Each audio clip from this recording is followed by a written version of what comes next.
Queridos irmãos e irmãs, muito bom dia a todos. Que a paz de Jesus permaneça em nossos corações. É uma alegria estarmos dando início ao 5º dia da 35ª jornada do Centro Espírita Humberto de Campos, que comemora 87 anos de fundação da instituição. Agradecemos a participação amiga dos presentes aqui no auditório da nossa casa e dos internautas que nos acompanham pelas mídias digitais.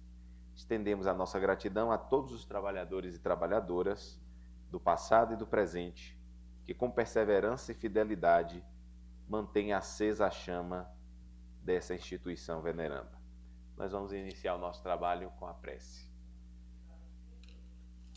Convidando a todos que nesse instante busquemos elevar o nosso pensamento ao alto e mentalizar a figura amorosa de Jesus, o mestre de todos nós. Rogando-te, mestre amigo, todos nós que aqui nos congregamos, encarnados e desencarnados, para rogar-te o auxílio e a permissão para darmos início a mais esta atividade, que os teus mensageiros, Senhor Jesus, possam encontrar condições favoráveis para nos trazer os benefícios, o amparo, a inspiração bendita, para que saibamos, assim, conectados ao alto, assimilar os ensinamentos, as instruções que serão ministradas nesta manhã.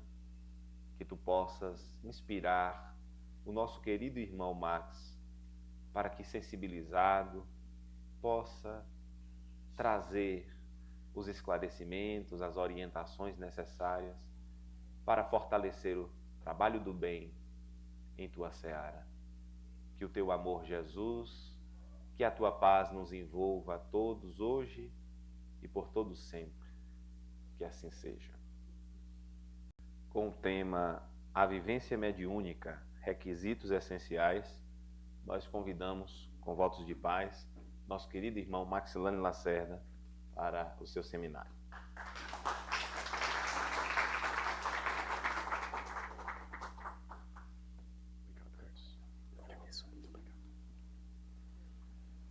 Bom dia a todas e a todos. Que a paz do nosso doce Rabi, da humilde Galileia, permaneça em nossos corações hoje e sempre. E nós vamos falar de um assunto que Jesus expandiu em pequenas proporções, porque ainda não estávamos preparados para entender, que é a mediunidade. Toda a mediunidade que nós fazemos na doutrina espírita tem como base fundamental Jesus. Jesus é a essência dos nossos trabalhos mediúnicos. E o que nós queremos hoje é conversar um pouco sobre isso. Vamos falar um pouquinho sobre mediunidade e aura, o que tem a ver uma coisa com a outra, e vamos perceber que trazemos em nós um cartão de visita que nos aproxima ou nos afasta de certas pessoas encarnadas e desencarnadas. Vamos falar sobre a mediunidade, conceito que vocês todos com certeza sabem, mas é bom lembrar. Vamos falar sobre quem é médium, será que eu sou médium, o que é ser médium, vamos conversar um pouquinho sobre isso. Vamos falar sobre a moral espírita, que é onde se assenta a mediunidade que nós praticamos no espiritismo. E por fim, nós vamos falar da preparação do médium, para que isso possa acontecer dentro dos parâmetros estabelecidos por Allan Kardec, à luz do Evangelho. Então, a mediunidade e aura é uma coisa que a gente pouco percebe. E André Luiz, no livro Evolução em Dois Mundos, ele faz um estudo sobre isso. Nós extraímos aqui apenas um trecho para que nós nos situemos. Ele diz que a aura é a nossa plataforma, aquilo que você mostra, aquela visual que você tem, onipresente. Onde você vai, essa plataforma está em você. Em toda a comunicação com as rotas alheias. Quando você entra em contato com alguém, você está travando contato aura com aura. Anticâmera do espírito. Anticâmera do espírito. Em todas as nossas atividades de intercâmbio com a vida que nos rodeia. Então a primeira pergunta que a gente faz, a mediunidade não é aquela mediunidade apenas de uma vez na semana que a gente faz. Você faz mediunidade todo dia, de forma às vezes inconsciente, quando você entra em contato com os seus semelhantes. Esteja você onde estiver. E você percebe esses movimentos de intercâmbio nas sensações íntimas que experimentamos na presença de um e na presença de outros. Para um, às vezes temos simpatias. Para outros, temos antipatias que nós não sabemos de onde vem, mas tem matriz na aura. E o que é interessante é que por essa couraça vibratória, como André Luiz chamou a aura, que é uma espécie de carapaça fluídica, é como se fosse a sua concha, em que cada consciência, cada individualidade constrói o seu ninho ideal. É por essa couraça vibratória que começaram todos os serviços de mediunidade na Terra. Poucas pessoas sabem disso, mas a mediunidade começou na Terra pela aura. A gente só vai saber disso porque André Luiz, nesse livro, que ainda é pouco estudado na doutrina espírita, que é a Evolução em Dois Mundos, ele traz conceitos mais aprofundados da nossa essência mediúnica, e esse é um deles. Então, todo mundo aqui está com a aura arrumadinha? Primeira pergunta. É? Então, todo mundo aqui está pronto para olhar um para o outro, sempre com simpatias, não é isso? Nossas auras se afinizam, confere? O agrupamento que nós estamos formando aqui são de almas mais ou menos semelhantes, não é isso? Os nossos interesses, as nossas preferências, as nossas buscas estão associadas com o nosso reflexo para o mundo. Quando a sua aura é esse tipo de aura que busca o bem, onde você vá, as pessoas sentem a sua presença inconscientemente. É como se você estivesse exalando um perfume, que as pessoas do lado sentem o perfume e falam assim, puxa, como é bom estar ao lado dessa pessoa. Por quê? Porque a pessoa está irradiando dela o que ela tem de melhor nela. Então, construir a aura é o primeiro e mais desafiante movimento que nós temos que fazer. E é o requisito número 1 para que a gente seja amigo de todos e que a gente seja predispostos a todas as comunicações com todos os tipos de espíritos, sejam eles irmãos em qualquer situação evolutiva. Pronto, com a aura agora esclarecida, nós conversamos para o pensamento.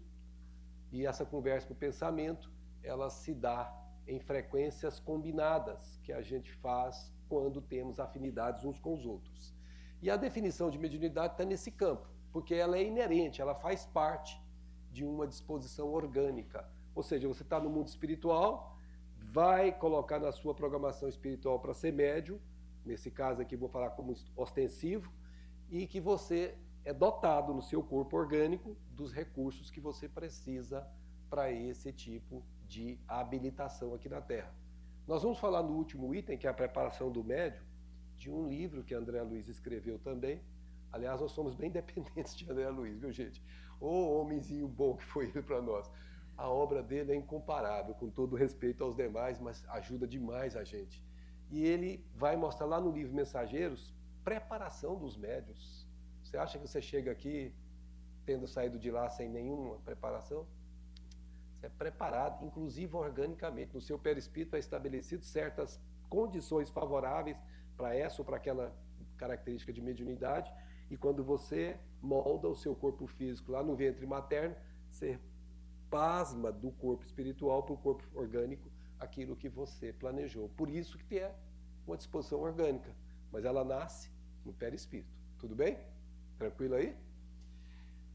E é uma faculdade, né? Qualquer criatura pode ser dotada disso, como de ver, de ouvir, de falar. Por isso que a gente costuma dizer também como sinônimo, que é o sexto sentido.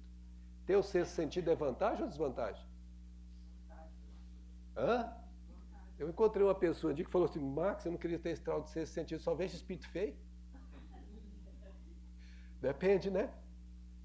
Depende, porque se você tiver, por exemplo, a vidência aberta e tiver uma experiência provacional, porque ninguém vai passar por isso por razões ocasionais, você vai estar vivendo com um mundo que pode ser extremamente perturbador.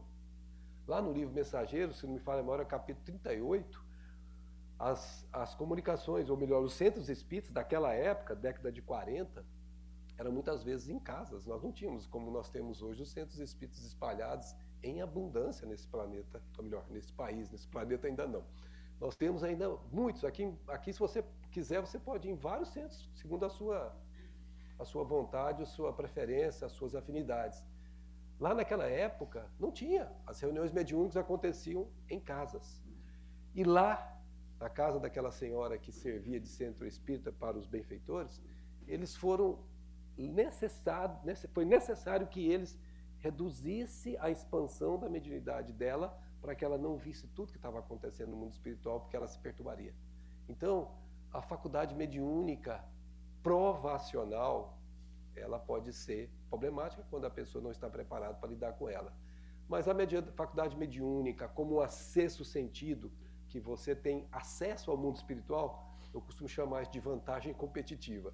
Você tem informações que a maior parte das pessoas não tem. Então, por exemplo, eu estava conversando com o Barreto ontem sobre um livro que o autor procurou o Divaldo. Aí o Divaldo falou, depois da palestra você fala comigo. Aí depois o Divaldo disse que foi algum jantar, algum lugar assim, e aí o rapaz viu que o Divaldo estava lá e tinha uma cadeira vazia, que era exatamente reservada para ele. Aí quando o Divaldo ele chegou para falar com o Divaldo falou, pode publicar, é autêntico. Ele nem fez a pergunta, o Divaldo já respondeu o que ele queria. Ou seja, o Divaldo tinha acesso ao mundo espiritual e isso constitui, quando utilizado de forma adequada, uma vantagem. Você sabe o que vai acontecer amanhã, às vezes, quando é permitido sabê-lo. Então, se você tiver essa faculdade, que será o futuro da humanidade, todos nós teremos os 6 sentidos, e souber utilizá-lo, é como a faculdade de ver. Você já experimentou fechar os olhos e ficar sem ver e andar na sua casa, na rua? Faça isso não, viu? A não ser que você ponha um cão para seguir para você. Porque você vai ver que tristeza que é você ficar retido dessa faculdade. Da mesma forma, nós vamos ter a falta da necessidade dessa faculdade mediúnica. Portanto, ela é uma aptidão que hoje nem todos têm de forma expansiva, clara, e serve de instrumento. A palavra é essa, hein? Muito cuidado com o orgulho e a vaidade. O médium é esta palavra aí, instrumento. Instrumento para quem? Para os espíritos, de maneira geral. Consciente ou não disso, viu? Isso aqui é o problema. Tranquilo aqui? Todo mundo aí preparado para ter a sexta faculdade naturalmente? Muito bom, então vamos em frente. E quem que é médium, hein, gente? Vocês aqui são todos médios ou não? 100% aqui? Quem não é médio, levanta a mão, por favor. Tem pessoal que fala que é porta, que é janela. Eu falei, gente, mas é médio. É ou não é médio? Somos. E a pergunta é, nós somos médios que dia da semana? Todos os dias. Em quais lugares? Todos os lugares. Então, quando você estiver na rua, você é médio?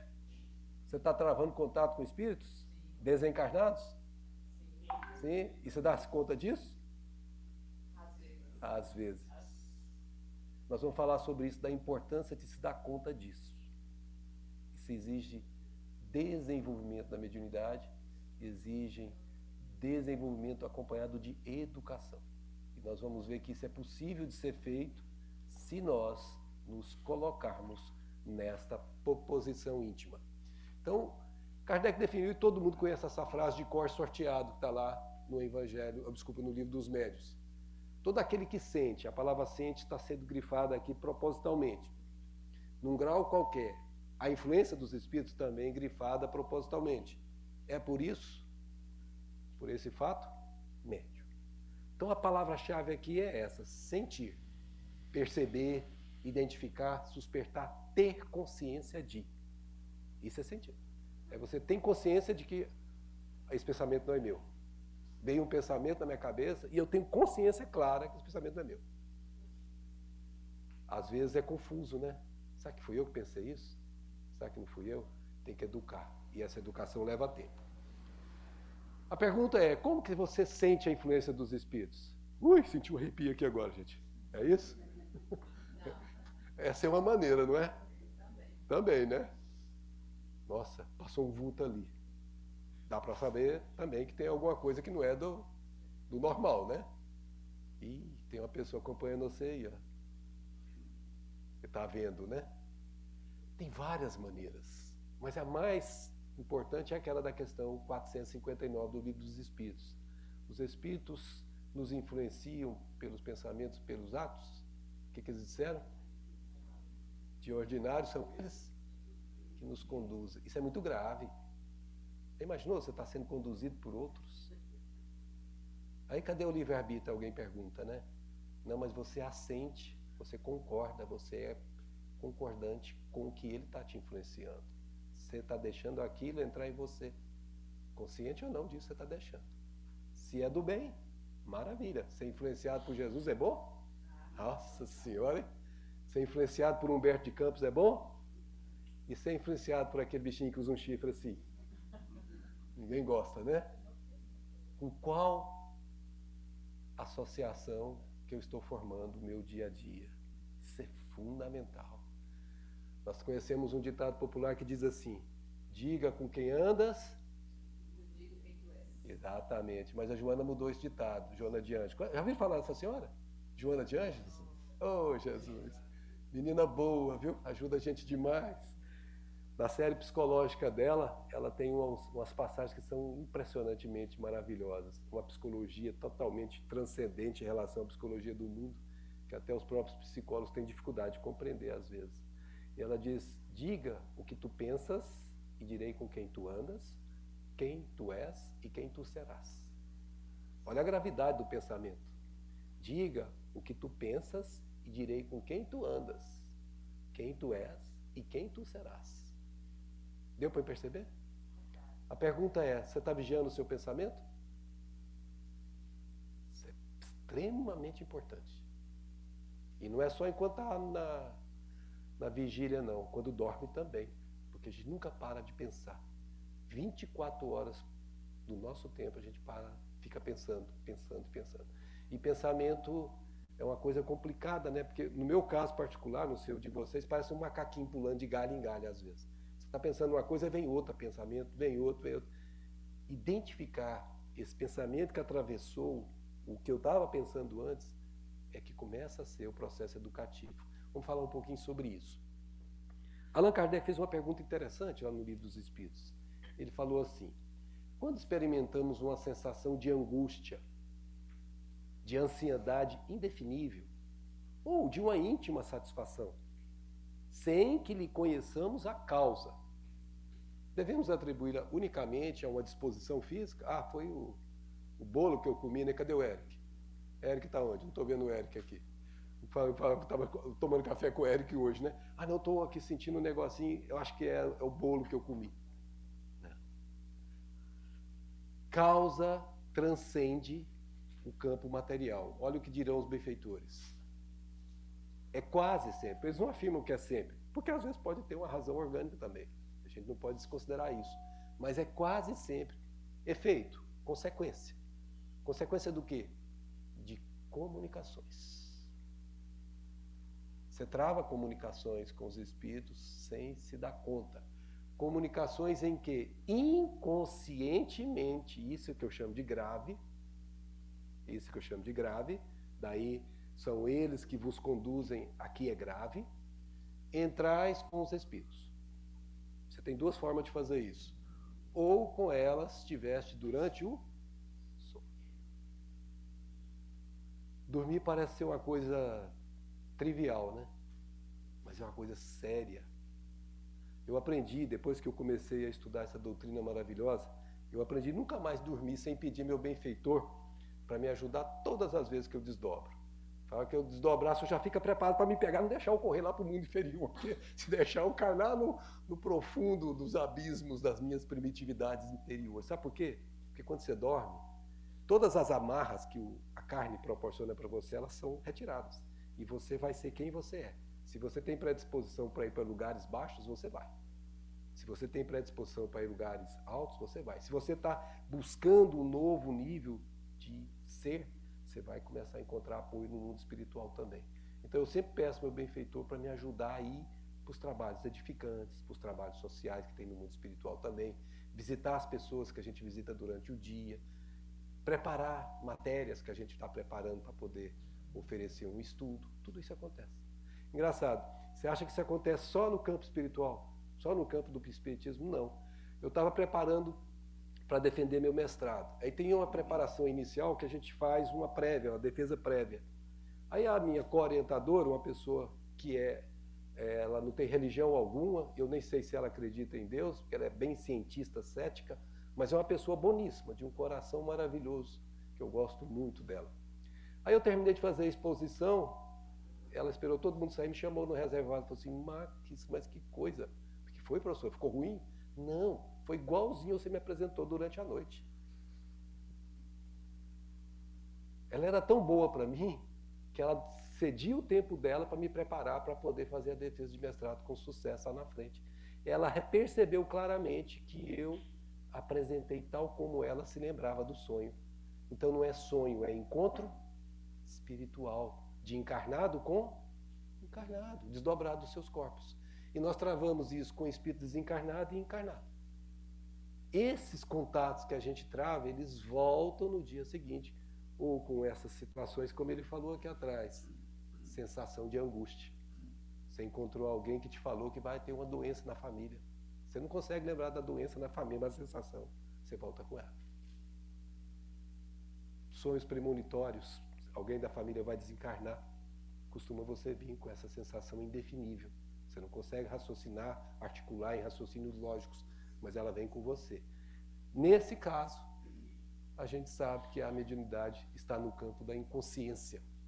Então nós concluímos que os espíritos podem nos influenciar. Eu disse podem, porque depende da sua obstação ou não dessa vontade dele de te influenciar. No estado de vigília, enquanto a gente está aqui, às vezes vem um espírito que sopra alguma coisa no nosso ouvido, e no estado de sono. Nós somos influenciados, portanto, 24 horas por dia. Nós somos médiuns vigilantes na vigília, somos médiuns enquanto estamos no sono. Somos médiuns 24 horas. Tudo bem quanto a isso? Então não tem como falar assim, eu não quero ter mediunidade. Não tem jeito. Se você quiser falar isso, eu vou dizer para você em inglês, I'm sorry. So sorry. No way for you. Tá certo? Ou seja, não tem como fugir disso. Ou você entende, compreende, lida bem com isso e seja feliz, ou você vai sofrer. Porque quando você faz o negacionismo, que é uma das coisas mais graves, negar a mediunidade, você vai sofrer. Vai, porque aquela força, aquela impulsão está em você. E ela vai te perseguir. Que é como... mais quem já tem conhecimento, né? Aí é mais grave ainda, porque a quem muito é dado, aí a coisa pega, né? Então vocês estão percebendo que ser médio, além de ser muito bom, porque é uma vantagem competitiva, é também grave quando você não lida de acordo com ela. A pergunta que nós fizemos aqui: por que é importante estar consciente da influência espiritual? Por que eu não posso ser feliz não sabendo que eu estou sendo influenciado? Olha o que diz Allan Kardec. Está lá no livro Influência do Meio, no livro dos médiuns, Influência do Meio, no item 232. Ele fala um arrazoado interessantíssimo. Onde quer que haja uma reunião de homens, de pessoas, há igualmente em torno deles uma assembleia oculta. Aqui, por exemplo, tem uma assembleia oculta do nosso entorno aqui. Eu não os vejo, mas tem médiuns que vê. Parte, nem sempre vê tudo. Que simpatiza, a aula entrando em ação aqui, que simpatiza com suas qualidades ou seus defeitos. Diga o que tu pensas, cai aqui. Mesmo na ausência de qualquer chamado. Você não precisa chamá-los. Quando você faz uma prece, você chama. Mas quando você está ali sem nenhuma evocação, mesmo assim, a turma está do seu lado. Paulo já tinha dito isso antes, lembra do que ele falou da nuvem de testemunhas? Deixemos de todo o embaraço, lembra? Porque estamos rodeados por uma nuvem de testemunhas. Tem uma nuvem do nosso lado. Quem pensa que está sozinho é equivocado sobre a realidade do mundo espiritual. Uma pessoa que arquiteta, por exemplo, um crime, que está sozinha, achando que está fazendo sozinha. Kardec, lá no livro A Gênese, na terceira parte dele, no livro que ele chama, o capítulo que ele chama de Fluidos, tem um item que ele chama de fotografia do pensamento. Se fosse hoje, ele diria filme, né? Que naquela época não tinha como falar filme. Você vai pensando, E as imagens vão sendo construídas dinamicamente no seu entorno. Então alguém ainda usa até essa expressão, alguém que pensa em matar alguém, ele começa a formar essa imagem. E quem está de fora vê essa imagem e se simpatiza com aquilo, é atraído e coaduna, coadjuva para poder fazer o que ele está ainda no campo do pensamento materializar-se, ou seja, o crime acontecer. Isso acontece durante o dia, isso acontece durante a noite. No livro Libertação, quando o André Luiz chega numa cidade chamada Cidade Estranha, que é o título de um dos capítulos, ele começa a ver lá do ambiente onde eles ficaram presos, deixaram-se prender, ele fica vendo as pessoas que vinham da terra, com os seus cordões fluídicos ligados, dava para identificar, conversando com os habitantes de lá. E muitos crimes eram arquitetados ali, colocava na cabeça daquela pessoa, ó, ele não presta, no dia seguinte a pessoa volta e quer separar do marido ou da esposa. Coisas desse tipo assim, que começa a brigar, amanhece com sabe aquele mau humor que vem de lá. Então é muito grave. Esses irmãos, eles estão ao nosso lado 24 horas por dia, independentemente se durante a noite ou durante o dia. E o que ele está dizendo? Essa influência gente, isso é grave para quem não sabe que isso existe. Porque pasto é massa de manobra. Os espíritos fazem com ele o que bem entendem.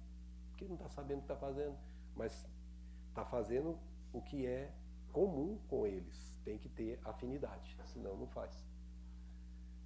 E mesmo os que não se ocupam com os espíritos, ou neles não creem, eu não acredito em espírito não importa, estão expostos a sofrer essa influência permanente, como os outros, e mesmo mais do que os outros, os que não sabem. Por quê? Porque não tem como contrabalançar. Aqui começa o problema. Se você sabe, você pode opor resistência. Se você não sabe, você é passivo. Vem e você nem está sabendo que você está sendo afetado. É como uma contaminação por um vírus. Você não está percebendo que o vírus está sendo, de alguma forma, introduzido em você. Você só vai perceber isso depois quando os efeitos vierem, não é assim? Os vírus dos pensamentos ruins também são assim. Se a gente não tomar o remédio que faz a evitação dessa introdução desse vírus na gente, a gente só vai se dar conta pelos efeitos que virão depois, que são os momentos de sofrimento. Pode-se, pois, dizer que a mediunidade permite que se veja o inimigo, aqui Kardec tomou a expressão como se fosse um obsessor, face a face, se assim podemos nos exprimir e combatê-lo com as suas próprias armas. Você entra no mesmo campo de ação deles. Porque a vantagem de espíritos maldosos é que eles agem ocultos. A maior parte deles não são vistos. Então eles agem na sombra. E agindo na sombra, eles ficam muito mais propostos a fazer o mal sem que o outro oponha qualquer resistência. Então a primeira coisa que qualquer médium deve ter é começar a educar para perceber a influência. Eu, por exemplo, tinha muita dificuldade no pensamento. Eu aprendi ao longo do tempo e fui fazendo as minhas avaliações. Tinha a teoria, mas eu fazia as minhas próprias avaliações. A teoria dizia, por exemplo, lá no livro Ação e Reação, tem um engenheiro trabalhando, concentradíssimo no projeto, aí chega o pai dele no mundo espiritual e sopra no ouvido dele assim, quero ouvir a música X de Beethoven. Do nada, ele para de trabalhar, tem uma vontade de ouvir, vai lá na vitrola, aquela época era vitrola, alguém já viu vitrola aqui? Eu sou da época da vitrola, viu, gente? Tá bem velhinho, né? E coloca a música, começa a ouvir a música. Ele fez esse ato consciente? Não. Conquanto essa operação que ele fez seja boa, se ele poderia ter sido induzido, se ele tiver matriz no seu próprio psiquismo, a fazer um ato ruim. Por exemplo, deu vontade de ligar para aquela pessoa que me magoou e falar poucas e boas para ela. A pessoa pega o telefone e liga, De onde veio aquilo? De uma influência que a pessoa nem se deu conta. Então, o que a gente tem que começar a aprender? Primeira coisa, o que eu estou pensando? é bom, faz bem, ajuda. Então, eu consinto. Se o que eu estou pensando é ruim, não, mas que pensamento é esse? Que pensamento de violência, de irritação, isso não é meu. Você tem que saber dizer, isso não é meu. Aí você opõe barreira. No começo eu dizia assim, sai de reto, Satanás. Brincadeira. Eu dizia sim, sim, não, não. Ou seja, quando era do bem, sim, sim. Quando era do mal, não, não. Como ensinou Jesus. E aí eu comecei a perceber que essas influências começaram a diminuir, conquanto elas ainda existam. Especialmente nos nossos abalos emocionais. Quando a gente fragiliza emocionalmente, a gente abre guarda na penetração desses irmãos. É a hora mais vulnerável que a gente tem, são os abalos emocionais. E aqui então a gente começa a lutar com as próprias armas, mesmo sabendo que você não vê espírito, que você não ouve espírito, mas que você sabe que existe espírito e você sabe que eles te influenciam. A questão aqui é saber. Se você compreendeu isso aqui, isso passa a ser um momento de saber, não mais de crer. A diferença é bastante fundamental entre crer e saber aqui. Crer, você pode descrer. Quando você sabe, você jamais deixa de saber. Isso é a aquisição do espírito. Então, quando você sabe que existe espírito que te influencia, você começa a controlar o que deixa entrar e o que não deixa entrar. Geralmente, o pensamento, quando ele vem atravessado, você está no pensamento contínuo, natural, uma coisa concentrada, de repente, foi o que aconteceu com o engenheiro. Veio um pensamento vertical, perpendicular, você pode ter certeza que não é seu. Isso você tem que aprender com a sua própria experiência, naquele conheça a ti mesmo. É uma das coisas mais importantes para quem quer se espiritualizar. Fazer esse mapeamento íntimo, conhecer-se a si mesmo, para saber quais são as suas predisposições boas e quais são as suas predisposições que não são boas. E aí você tem que combater aquilo que tenta plugar com as ruins e ajudar, chamar aquelas que tendem a plugar com o que é do bem. Porque daí você fortalece o que você tem de bom e você repele o que você tem de ruim.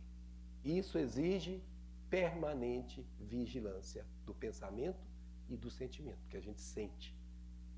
Quando a gente pensa e aquilo vem carregado de uma carga emotiva, a gente sente. Tranquilo aqui? Sim, rapaz? É só uma pequena contribuição aí, combatendo com suas próprias armas. A mediunidade é uma via de mão dupla. Tanto você é influenciado, como também você pode influenciar. Então aí enseja uma oportunidade de você também influenciá-lo agora em outro roteiro. E por diversas vezes a gente tem tido contato com isso, porque muitos deles acabam por se convencer com o tempo, exatamente com a postura diferenciada. Obrigado, Alan. Mão dupla, né? Mão de duas vias. A gente recebe, mas a gente também dá. A gente influencia e é influenciado. Sem essa faculdade, comenta Allan Kardec, o espírito age na sombra e, tendo a seu favor a invisibilidade, pode fazer e realmente faz muito mal. Muitas obsessões iniciais seriam evitadas se a pessoa fizesse esse trabalho em si mesmo. Interessante que ninguém de fora sabe que você está fazendo esse trabalho. Isso é um trabalho íntimo. Só você sabe a luta que você está travando para dizer não, não. Só você sabe o quanto você teve que se esforçar para não dar vazão aos impulsos primitivos numa tentativa de influência ruim.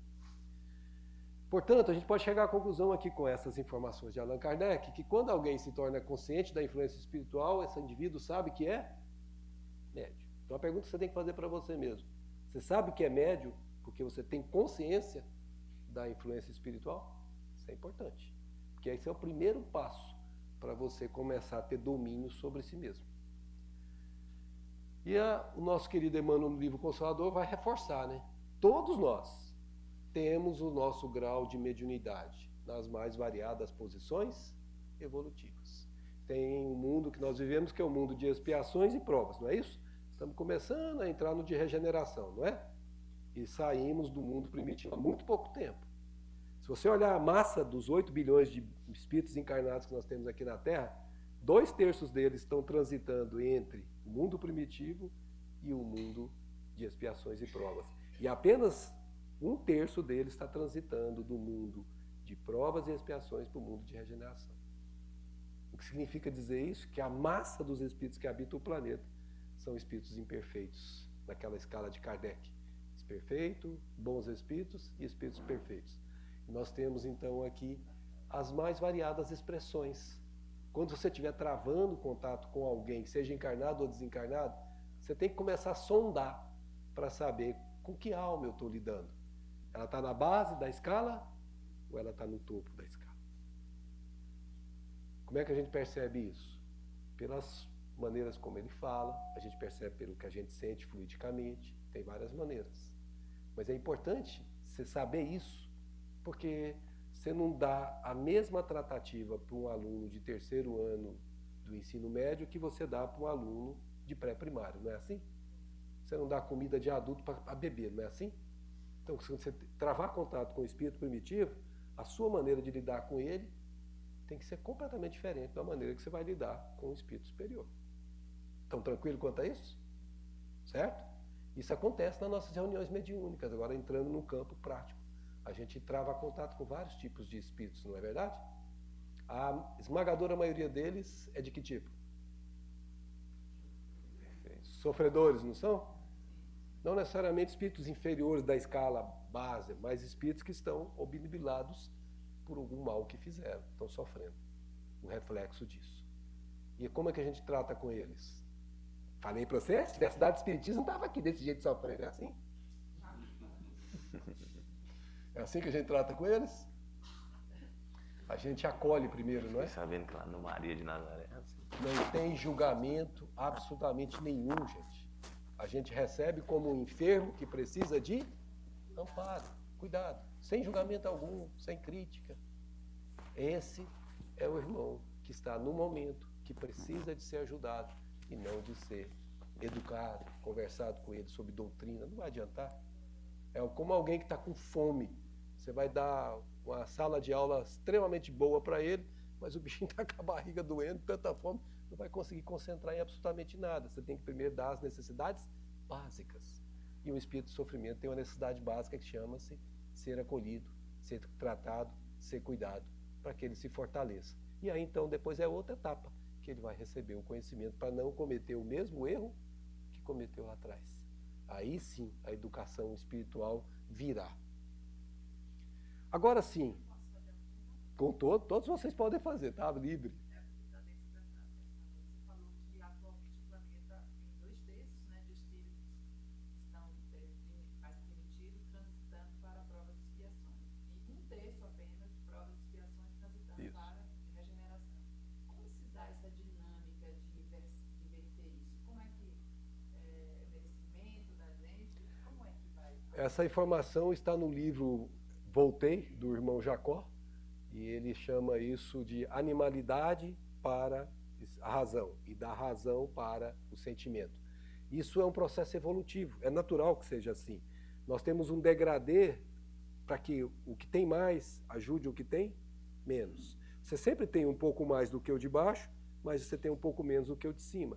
Se nós vivermos, como nós vamos conversar hoje à noite, o regime que deveríamos viver desde que somos criados, que chama-se fraternidade, nós exerceríamos exatamente isso. Cuidaríamos do mais fraco, porque estamos sendo cuidados por um que é mais forte do que nós. Porque sempre nós temos nossas fraquezas, mas também nós temos nossas fortalezas. E estar junto no mesmo mundo é para que um socorra o outro. Então, esse 1/3 vai ajudar. Vai. Mas assim, com relação a reencarnar, já que nós estamos no planeta em regeneração, né, que a gente chama, vai continuar reencarnando esses tipos de espíritos? Só os endurecidos do coração que não. Os que têm chance de se regenerarem, sim. Vamos lembrar o caso de uma mulher que eu aprendi a admirar, que está lá no nosso lar, que eu não conhecia, obviamente, mas que eu conheci através do André, que é a mãe dele. Você vai lembrar do nosso lar, quem leu o livro, que ela tinha um marido que era um onzenário, ele emprestava dinheiro, era um comerciante que emprestava dinheiro a juros exorbitantes, e era uma pessoa de coração endurecido. E casado com ela, tinha vida dupla, conjugalmente falando, né? Como é que ela vai encontrá-lo no mundo espiritual depois? Ele lá no mundo bem baixo, com 2 mulheres do lado dele. e ele fica impermeável à ajuda da mulher, da mãe, que é a mãe do André, que era a esposa dele. O que ela fala para o André que vai fazer? Ela vai reencarnar para ser de novo a esposa dele, e as duas, que eu aprendi a chamar lá de Kengas, desculpa pessoal, as duas serão as filhas dela. É assim que o mais alto ajuda o mais baixo. Então, é quando a compaixão, quando o sentimento de fraternidade verdadeiramente funciona, que a pessoa renuncia aos seus próprios interesses, sacrifica a sua própria paz, para que receba duas almas difíceis que ela vai ter em casa. Com certeza vão ser filhos ou filhas, não sei qual é o sexo que elas vão optar, mas serão filhos difíceis. E um marido continuará sendo mais difícil, porque ele ainda estava inconsciente. Então, isso é renúncia que a gente faz para ajudar o mais fraco. Quando a gente tem essa consciência, esse 1/3 faz o que se chama de êmulo, puxa aqueles outros fazendo o sacrifício de si mesmo. Longo, milenar. Por isso que quando pergunta, quando é que nós vamos entrar no mundo de regeneração? Perguntaram para o Chico. O ano 3000, ano 2000, a gente está entrando no mundo de regeneração. Só que ele lembrou que o ano 2000 termina no dia 31 de dezembro de 2999. Ou seja, é um processo milenar para a gente poder atravessar. São várias encarnações que tem que acontecer. Ela regenera um pouquinho nessa encarnação, mas não fica pronta. Aí na outra encarnação melhora um pouquinho. E de encarnação em encarnação, as aquisições espirituais vão ampliando, e você que era daquela parte inferior passa a estar naquela parte superior com o tempo. Porque você fez aquisições espirituais nas experiências que foram oferecidas no processo reencarnatório. Ok? Aí, no caso, ela estaria fazendo uma renúncia, né? E eles seriam reencarnações compulsórias. Eles seriam reencarnações compulsórias no sentido de que elas não têm noção do que está acontecendo. Será realmente levado dessa forma. Inclusive o André pergunta isso para a mãe, e eles, que é o melhor para elas. É igual uma pessoa que está doente e não tem noção do que está fazendo, o melhor para ele é cuidar dele, mesmo que ele seja oponente daquilo, porque ele não sabe o que faz. Né? Ok? Não há de quê. Agora a tal da moral espírita. Você já ouviu falar nisso, gente? Moral espírita? Conhece isso? Conhece ou não, gente? Vai, vocês estão... Ah, então tá bom. Então vamos avançar um pouquinho aqui. Perguntou Allan Kardec. O desenvolvimento da mediunidade guarda relação com o desenvolvimento moral dos médiuns? Resposta claríssima, né? Todo mundo aqui estudou, ótimo, tá vendo? A faculdade propriamente dita se radica no organismo, que a gente viu que foi plasmado do perispírito, e independe do moral. O mesmo, porém, não se dá com o seu uso. Aqui começa a chamar a atenção, porque é grave. Você tem uma faculdade neutra, mas a direção que dá para ela é você que determina. Que pode ser boa ou pode ser má, conforme as qualidades do portador da mediunidade. Diga.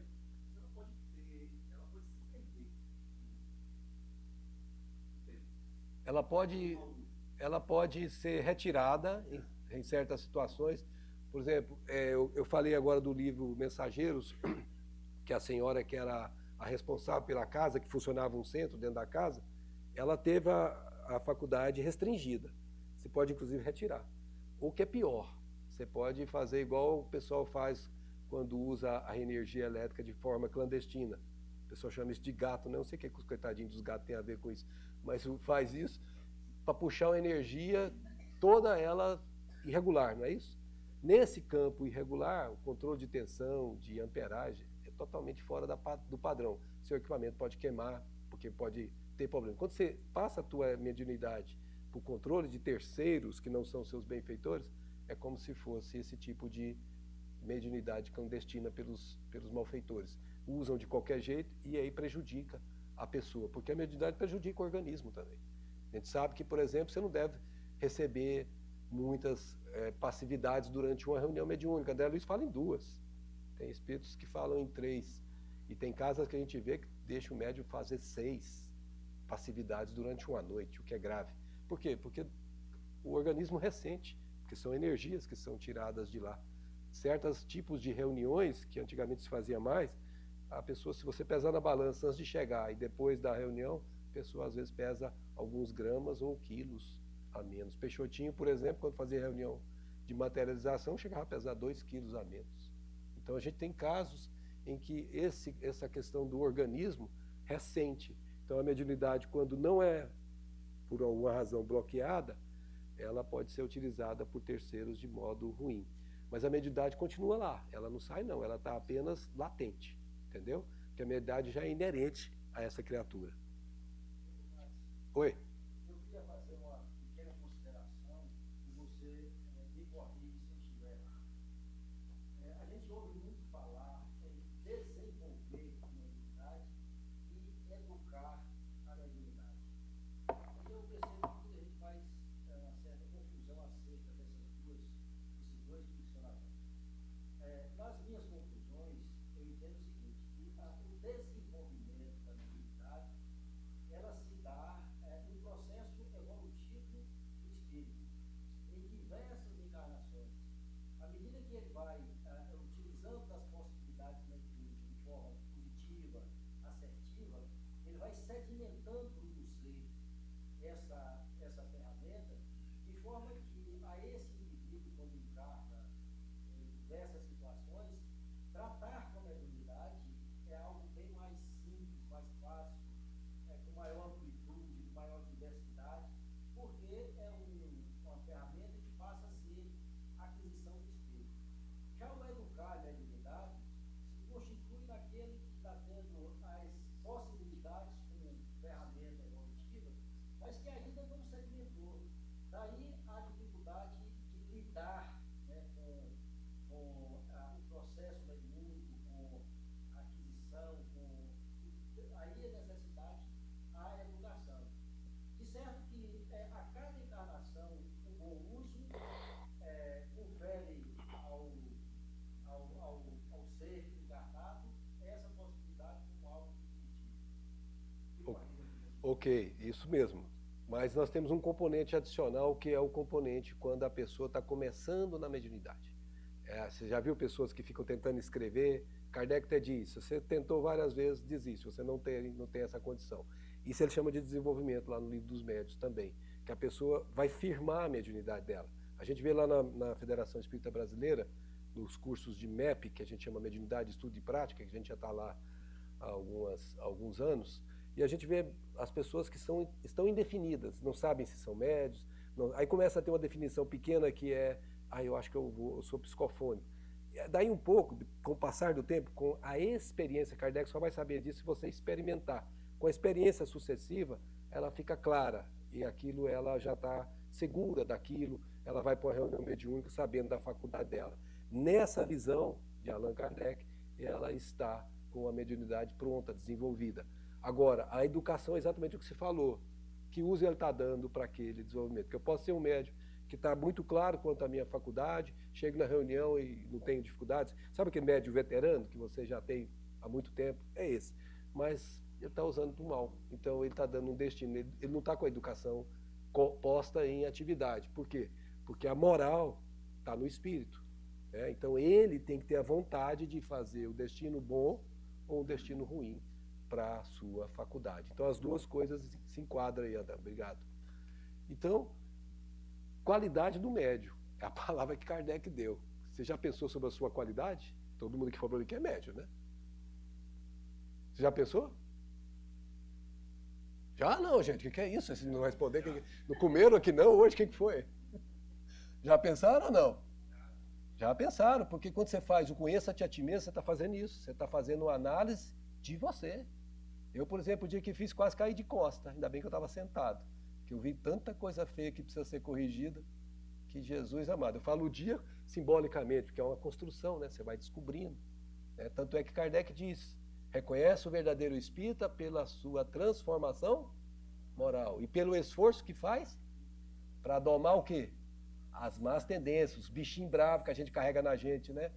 Tipo aquela assim, do orgulho exacerbado. Quem é ela para falar isso de mim? Olha a cara. Você transfere para fora exatamente o que você tem dentro quando você reage. Quando você está fazendo essa educação, você se esforça para não reagir, você se esforça para agir, pensar antes. Não, ela tem razão, eu tenho problema mesmo.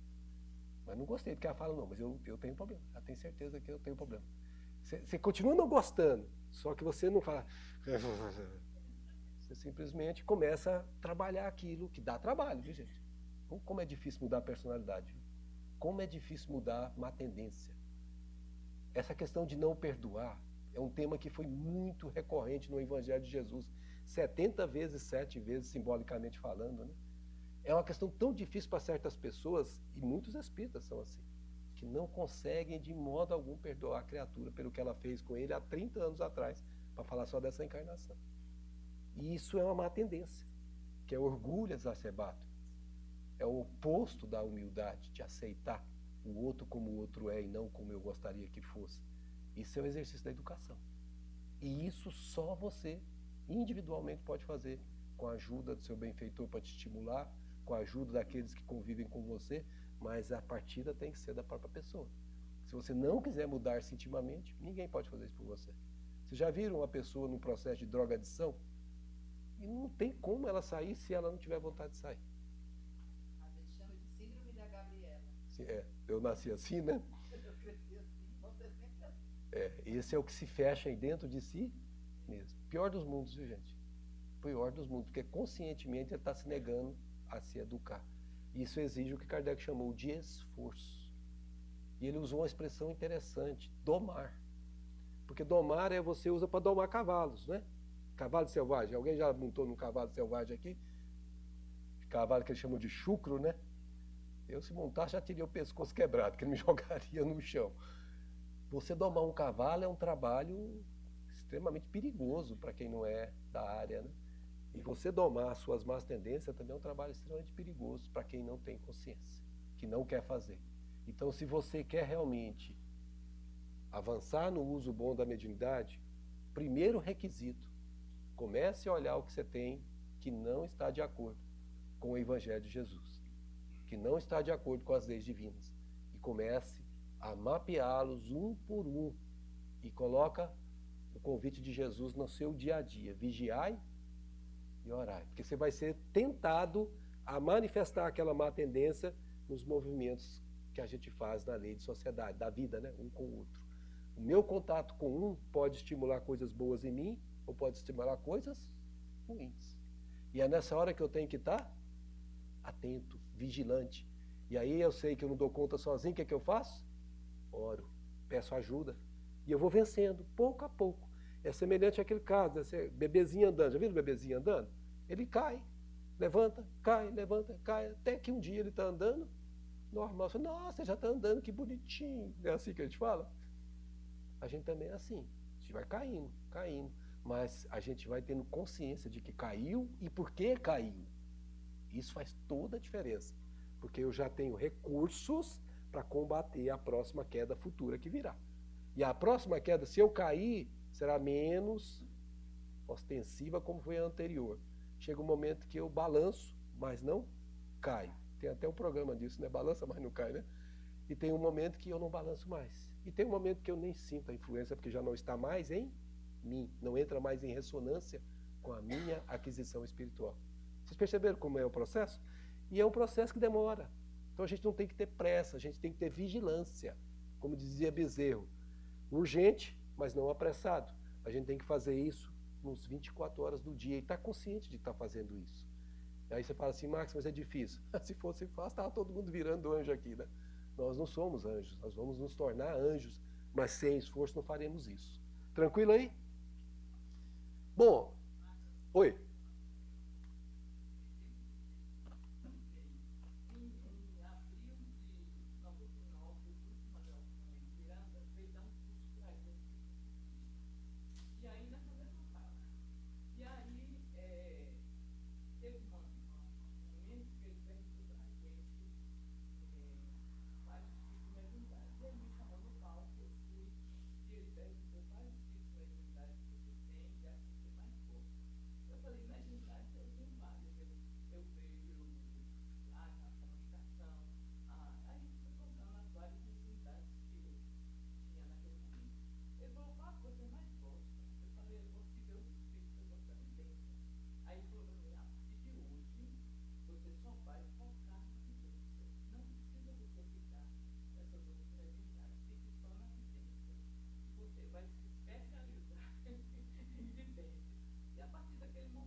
Ótimo, muito obrigado.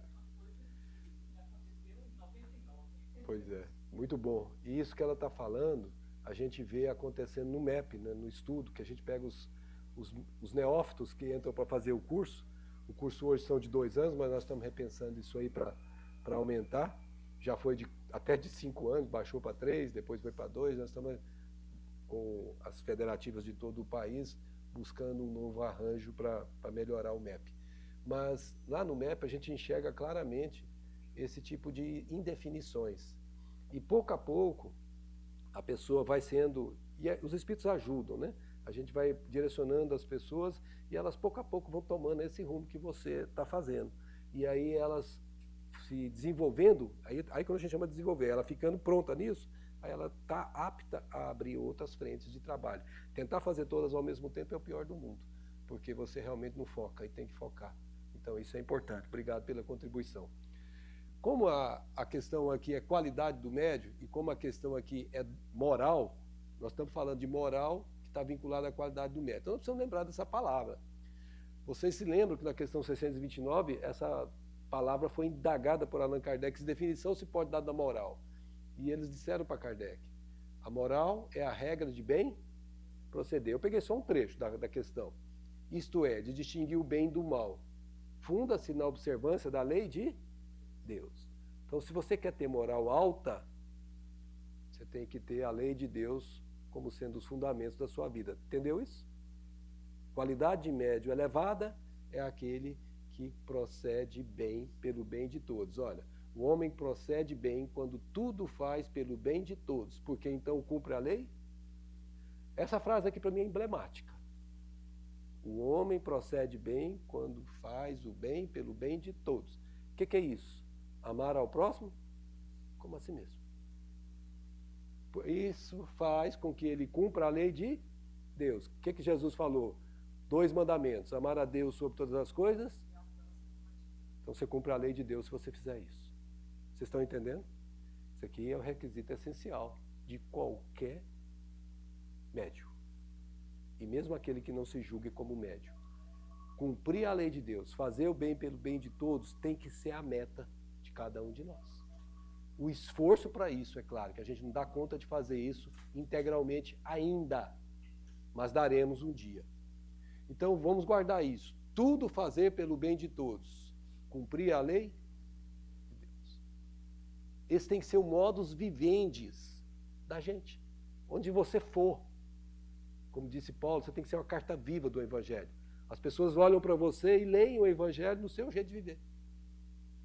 Porque você está fazendo o bem pelo bem de todos, independentemente em qual cenário você está posto. Compreendeu? Você vai ser sempre o mesmo em qualquer ambiência que você estiver inserido. Esse é o ponto fundamental do requisito essencial que nós vamos chamá-lo de volta. E o que o Espiritismo tem a ver com isso? O Espiritismo não tem nada a ver com isso, porque ele não traz nenhuma nova moral. Ele apenas facilita a nós a compreensão e a prática da moral do Cristo. Então, para que serve o Espiritismo? Para a gente evangelizar, para a gente compreender o Evangelho. Por isso que Kardec disse que Jesus é a porta e o Espiritismo é a chave. Então, ele vai fazer a compreensão. Você sabe o que está lendo, você está entendendo o que está lendo, você está meditando o que está lendo, você está sentindo o que está lendo. Aí você começa a viver, você começa a praticar. Então, é aquilo que Kardec chamou de fé raciocinada. Você sabe por que faz. Não é um processo dogmático. O padre falou, o pastor falou, o bispo falou, o seu Manuel falou. Não. Eu sei que é assim que tem que ser. E se eu sei, nada mais opõe resistência em mim. Porque eu sei, tem que ser aquilo. E é como 2 mais 2 são 4, você não tem mais dúvida. Acabou. Oi.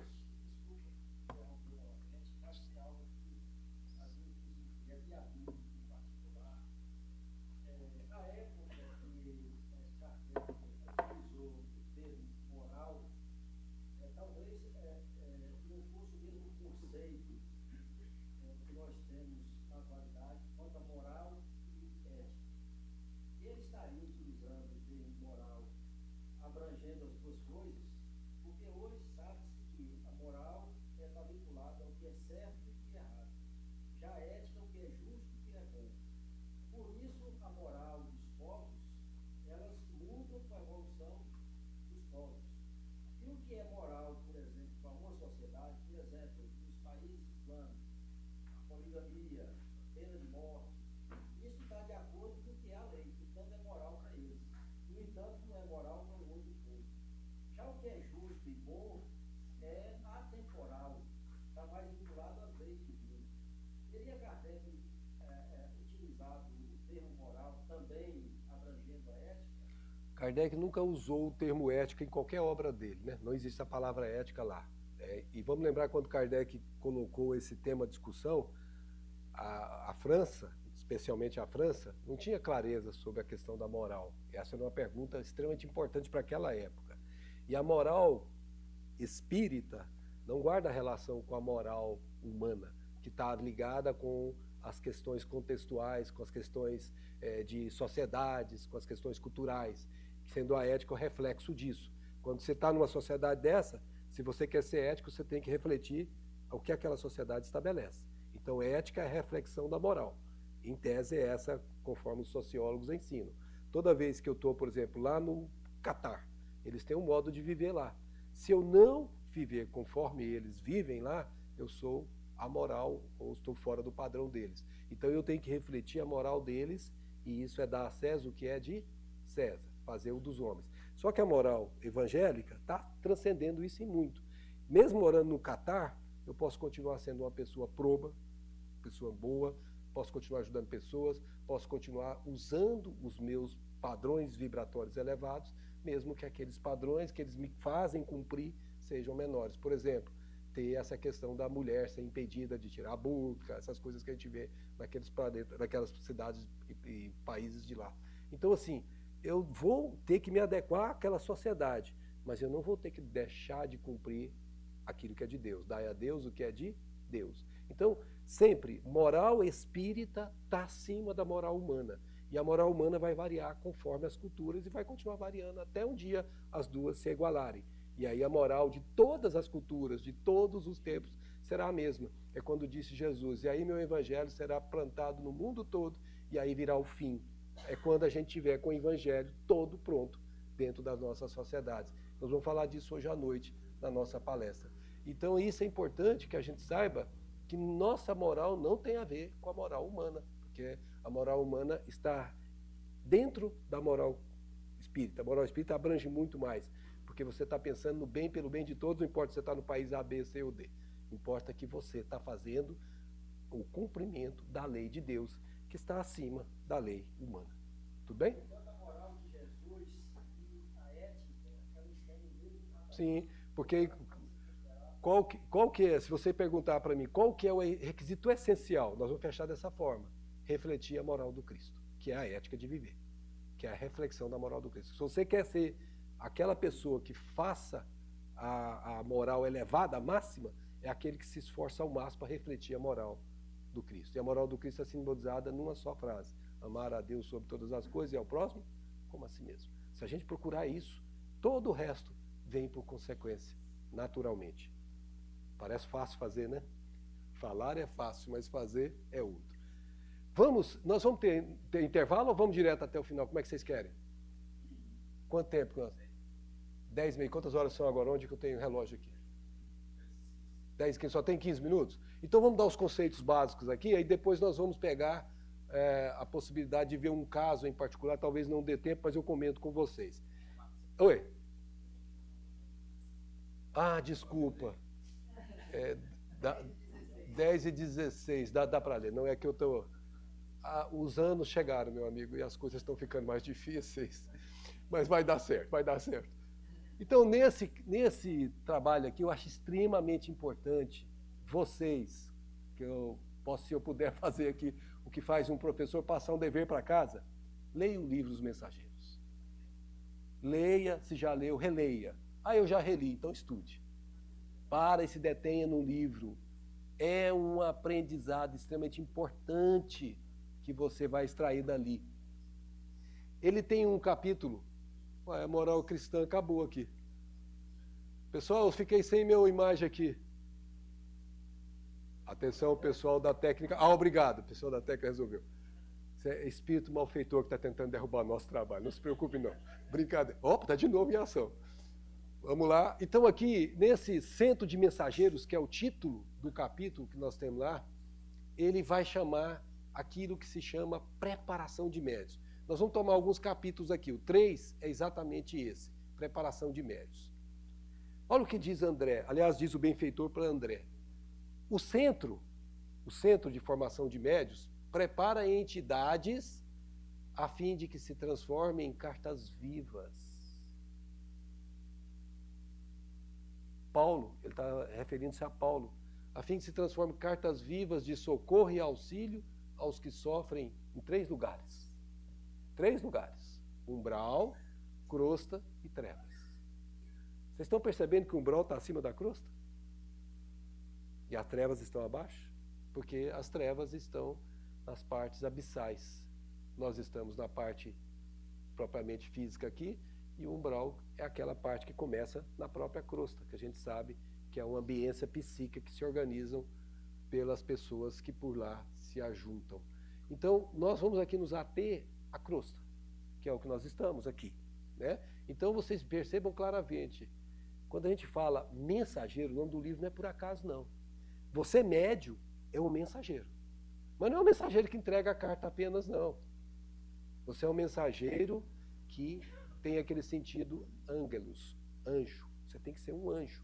Tem que entregar o melhor de você, sendo uma carta viva de socorro e auxílio. Então, fundamental entender isso. Se você quer ser médium, seguindo a moral do Cristo, apare-se nisso aqui, ó. Você está aqui para ajudar a transformar sofrimento e enfermidade em paz e saúde. Você tem que ajudar as pessoas. Esse é seu papel. E não é só na reunião mediúnica conversando com um espírito, não. Dando passividade para um espírito, não. É no dia a dia. Você tem que refletir a moral do Cristo onde você estiver, com quem você estiver, em qualquer época que você estiver. O que eles fazem lá? Veja que eles têm um curso preparatório. Organizamos turmas compactas de aprendizes.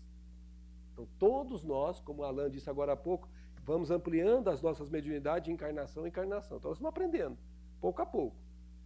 Mas aprendizes para a reencarnação próxima que virá.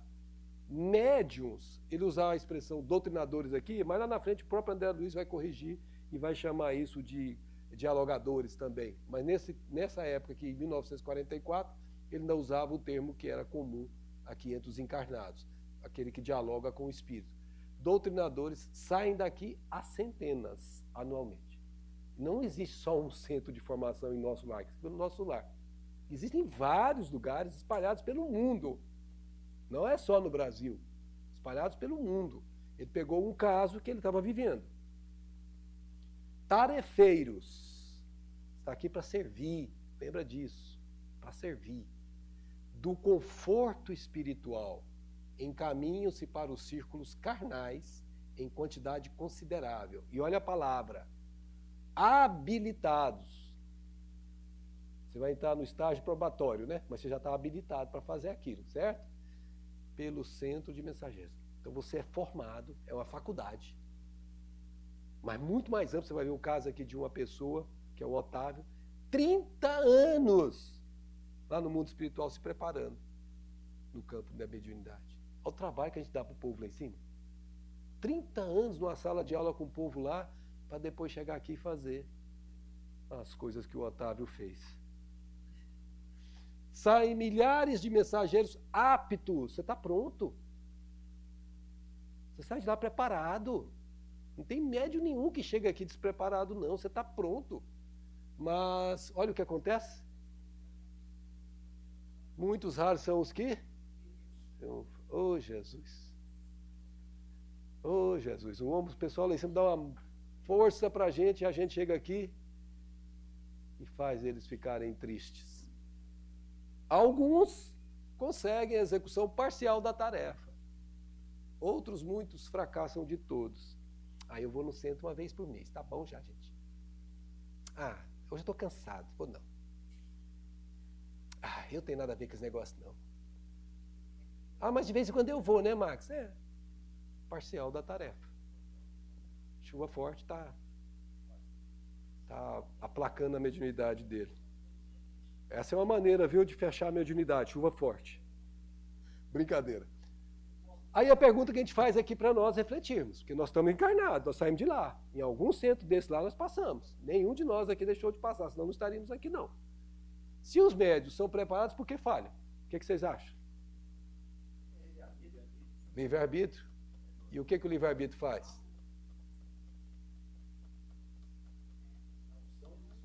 Opções de escolhas. Quem mais? Se não responder, nós não saímos para o lanche. Hein?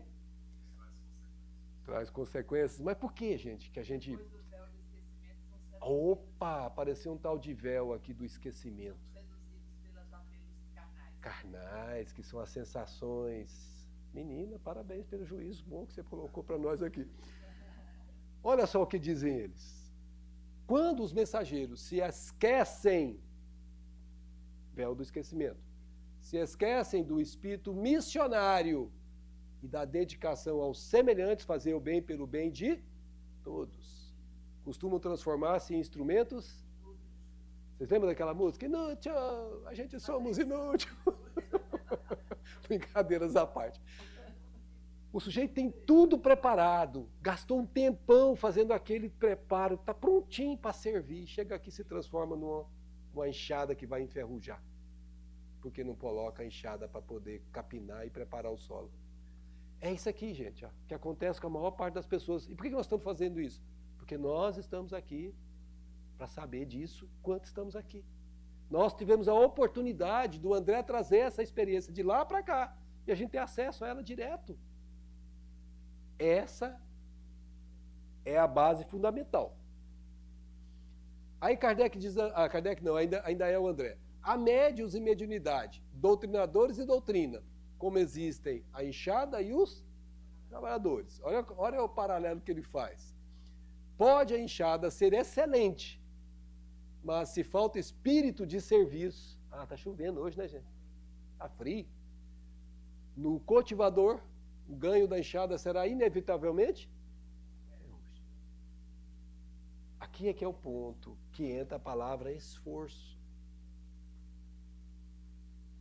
O esforço é fundamental. Você não vai conseguir ascensão espiritual sem esforço. Ninguém vai conseguir. O mérito e a construção do nosso processo evolutivo está baseado no mérito. É da criatura. Ela tem que ter a conquista com o amparo de todo o movimento espiritual em favor dela, mas ela tem que ter a conquista. Ninguém pode fazer por ela. Então, uma pessoa que se prepara 30 anos, vem para cá e tem uma atitude de espírito de serviço baixo, essa criatura desperdiçou todo aquele investimento que foi feito nela. Perdeu tudo aquilo. E isso tem consequências, porque existe uma lei de causa. Então a gente pense nisso. Assim acontece com as faculdades psíquicas e com os grandes conhecimentos. Tem muita gente também que vem com grandes conhecimentos e se fecha. A pergunta é, por que os médios esquecem do espírito missionário e da dedicação aos semelhantes? Ontem a nossa amiga fez uma palestra. Vocês estavam aqui? A palestra, qual era o título mesmo? Tinha alguma coisa a ver com a resposta para essa segunda aí. Egoísmo. Egoísmo é o que faz você deixar de se dedicar aos semelhantes. E a pergunta é, por que falta ao médium o espírito de serviço? Enfim, por que raros médios triunfam? E a resposta é uma causa geral, que todos temos.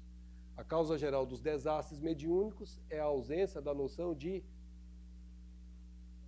e da recordação do dever cumprir. Por que noção de responsabilidade? Porque a quem muito é dado, quanto mais você sabe, mais você se torna responsável pelo que você faz. Há agravantes para quem sabe muito e há atenuantes para quem sabe pouco. Mesma aplicação da lei, não é como no mundo da Terra. Você pega uma pessoa que cometeu crime. Um cometeu o crime e ele tem uma concepção do crime completamente diferente da do outro que cometeu o crime com requintes de maldade. Um, por exemplo, é de uma civilização primitiva que fazer aquilo era natural na cultura dele. e ele aqui vai ser condenado exatamente como o diabo que fez por crueldade. O que é isso? Noção de responsabilidade diferente, aplicações de penas iguais. Na doutrina dos espíritos, na vida do espírito, a noção de responsabilidade tem aplicação de penas diferentes. Eu tenho até um exemplo sobre isso que eu vi ontem a respeito. Sobre um garoto, um adolescente, acho que vocês ouviram falar, que morreu após ingerir agrotóxico numa garrafa PET, que o avô pegou no quintal e colocou, ele achou que era cachaça, né, um menino adolescente. E aí ele colocou, só que ele já estava em estado de demência, o avô. E aí acho que a avó também, que já devia ser bem idosa, falou com ele que ele tirasse a garrafa dali, ele não tirou, até pelo estado dele.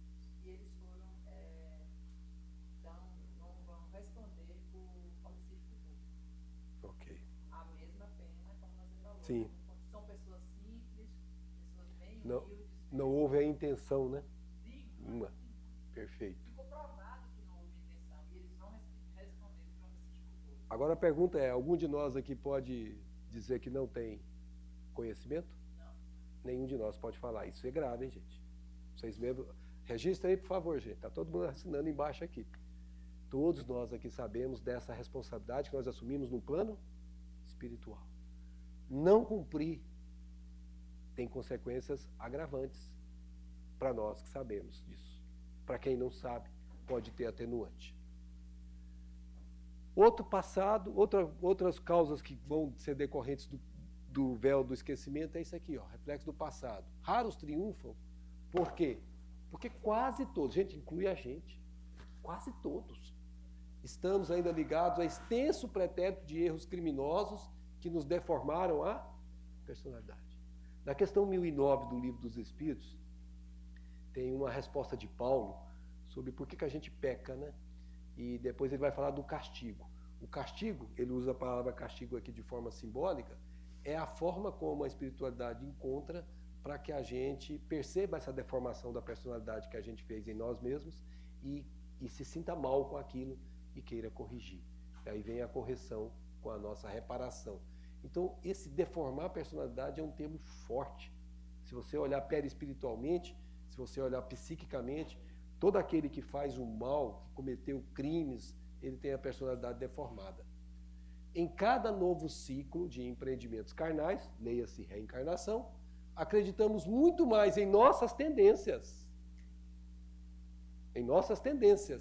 inferiores do passado que nas possibilidades divinas do presente, complicando sempre o futuro. Aí é que está o ponto do vigiai e orai. Aí que está o ponto, antes disso, do conheça-te a ti mesmo. Porque você já sabe quais são as suas tendências inferiores. Eu já sei quais são as minhas. Cada um de nós tem que saber quando faz esse exercício.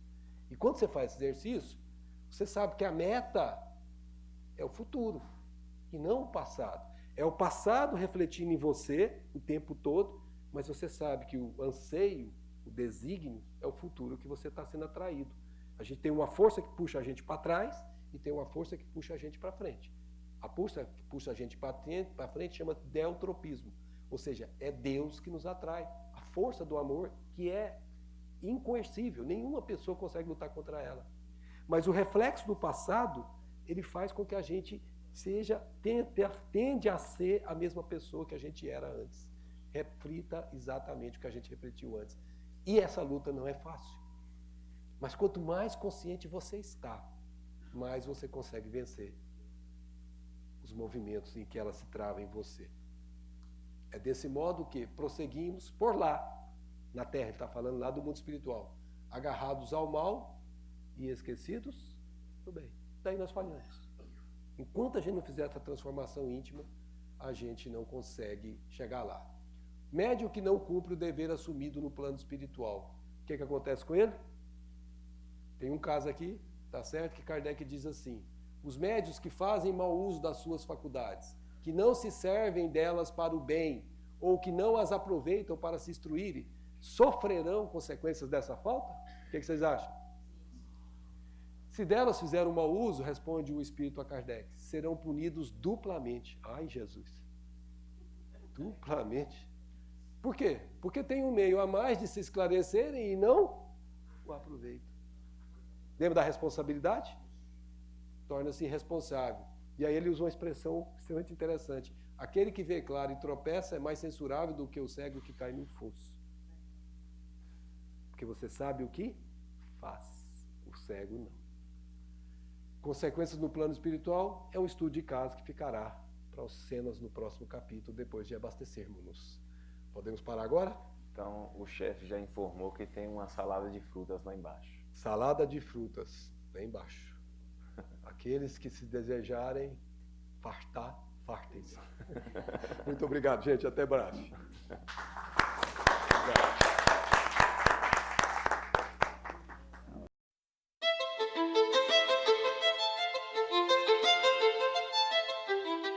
A Lei de Sociedade.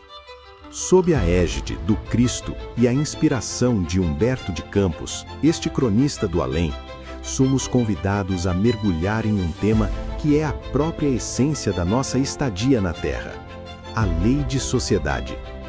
Em um mundo paradoxal, onde a hiperconexão digital muitas vezes mascara um profundo isolamento emocional, a doutrina espírita nos convoca a resgatar o sentido divino do viver juntos. Não estamos sós, e mais do que isso, não podemos estar sós. Allan Kardec, com sua lucidez habitual, inquiriu os imortais na questão 766 de O Livro dos Espíritos: a vida social está na natureza? A resposta foi direta e precisa. Certamente, Deus fez o homem para viver em sociedade. Não lhe deu inutilmente a palavra e todas as outras faculdades necessárias à vida de relação. A lei de sociedade, portanto, não é uma invenção humana, um contrato social filosófico ou uma conveniência econômica. É uma lei natural, uma lei divina. O Espiritismo nos ensina que o isolamento absoluto é contrário à natureza, assim como está no Eclesiastes. Aqueles que buscam o retiro fugindo do contato humano, crentes que assim se preservam do mal, cometem um duplo erro. Primeiro, porque não se tornam úteis ao próximo. Segundo, porque o mal que carregam dentro de si os acompanha na solidão. Por que Deus nos impôs a convivência, muitas vezes tão difícil? A resposta reside no mecanismo do progresso. Sozinhos, estagnaríamos. É no contato com o outro que nossas faculdades adormecidas despertam. Precisamos do outro para desenvolver a inteligência através da troca de ideias e, crucialmente, para desenvolver a moralidade através do exercício da paciência, da tolerância e do perdão. A sociedade é o grande laboratório das almas. É no atrito das relações que as arestas do nosso orgulho são limadas. O vizinho difícil, o parente desafiador, o colega de trabalho antagonista, todos são instrumentos do nosso próprio burilamento. Sem a sociedade, a caridade seria apenas uma teoria abstrata. É na convivência que se torna prática viva. Ao evocarmos o patrono desta casa, Humberto de Campos, lembramos de seu olhar agudo e compassivo sobre a sociedade terrena. Enquanto encarnado e depois como espírito, frequentemente assinando como Irmão X, Humberto foi um mestre em observar as nuances das relações sociais. Ele via a sociedade não apenas como um aglomerado de corpos, mas como um teatro de espíritos em diferentes estágios de aprendizado. Suas crônicas muitas vezes nos mostram que, por trás das máscaras sociais da riqueza ou da pobreza, da instrução ou da ignorância, debatem-se almas sedentas de afeto e compreensão. Para Humberto de Campos, na lei de sociedade, a comédia e a tragédia humana se desenrolam, oferecendo a cada minuto a oportunidade da redenção. Ele nos ensina a olhar para a multidão não com julgamento, mas com a percepção de que cada indivíduo ali é um universo de dores e esperanças exatamente como nós. A verdadeira sociedade, na visão dele, começa quando conseguimos enxergar o outro não como um rival ou um meio para nossos fins, mas como um irmão de caminhada. Dentro da lei de sociedade, o Espiritismo destaca uma subseção vital: os laços de família. Kardec nos alerta que o relaxamento desses laços é um sintoma de decadência social e recrudescimento do egoísmo. A família é a célula máter da sociedade. É a escola primária onde aprendemos a amar aqueles que estão conosco nesta vida, que a sabedoria divina colocou em nosso caminho por necessidade reencarnatória. Se não conseguimos viver a lei de sociedade dentro do lar, dificilmente a viveremos com êxito fora dele. A 35ª Jornada Espírita Humberto de Campos nos lembra que a lei de sociedade não é apenas sobre suportar o próximo, mas sobre construir ativamente a fraternidade, o único caminho que nos fará avançar. O objetivo final da vida em sociedade na Terra é transformar este planeta de provas e expiações em um mundo de regeneração, com o amadurecimento espiritual da humanidade que o habita. E isso só ocorrerá quando a sociedade deixar de ser baseada na competição feroz e passar a ser fundamentada na cooperação mútua. Que nestes dias de jornada possamos renovar nosso compromisso com a vida e com o próximo. Que saiamos do isolamento de nossos interesses pessoais para abraçar a grande família humana, compreendendo finalmente que na economia divina ninguém avança sozinho. Sejam bem-vindos à 35ª Jornada Espírita Humberto de Campos.